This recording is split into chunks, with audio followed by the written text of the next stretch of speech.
Magandang araw mga kanuga! Nandito po tayo ngayon sa La Trinidad Best High!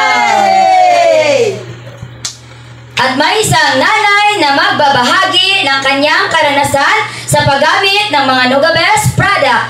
Tara, kilalanin po natin siya! Annyeonghaseyo po nanay, maaari po ba tayong magpakilala? Ako po si Alma Bonel, taga Tublay, Benguet. Ako ay 51 years old.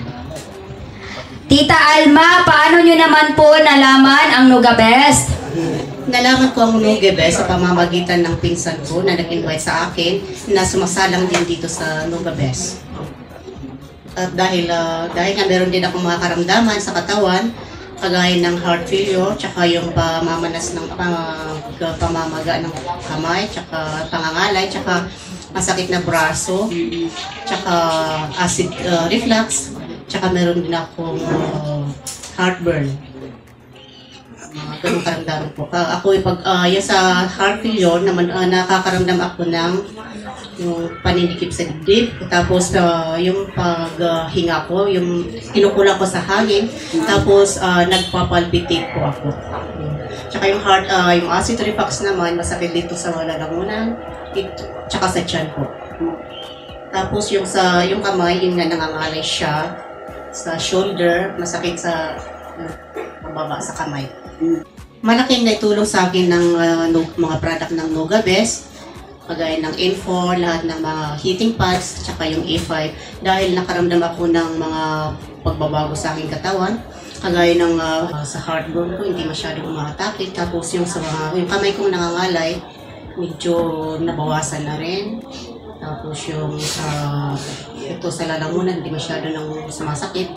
Tsaka hindi na masyadong nagpapalpitate yung aking puso. Tsaka medyo lumakas na rin. Nanay, ano naman po ang mensahe mo sa kapwa Kanuganians? Ang mensahe ko sa aking mga kapwa Kanuganians, magtuloy-tuloy lang po tayo sa pagsalang at mag-invite, magtsaga po tayo sa pagpila para pagtuloy-tuloy din ang ating pag-improve ng ating kalusugan, kagaya po ng ang improvements na aking naramdaman sa aking katawan. At kay Chairman po, maraming salamat sa pag-invento ng mga Nugabest products dahil malaki ang naitutulong sa mga nangangailangan na katulad ko, yung mga may mga karamdaman at marami rin po kayong napagaling. Ayan, maraming salamat po Tita Alma sa iyong napakagandang kwentong karanasang pangkalusugan. Muli, ako po ang Home Manager Julian ng Nugabest La Trinidad na nagbabalita mula sa Nuga News TV. Kamsahamnida and Saranghaeyo!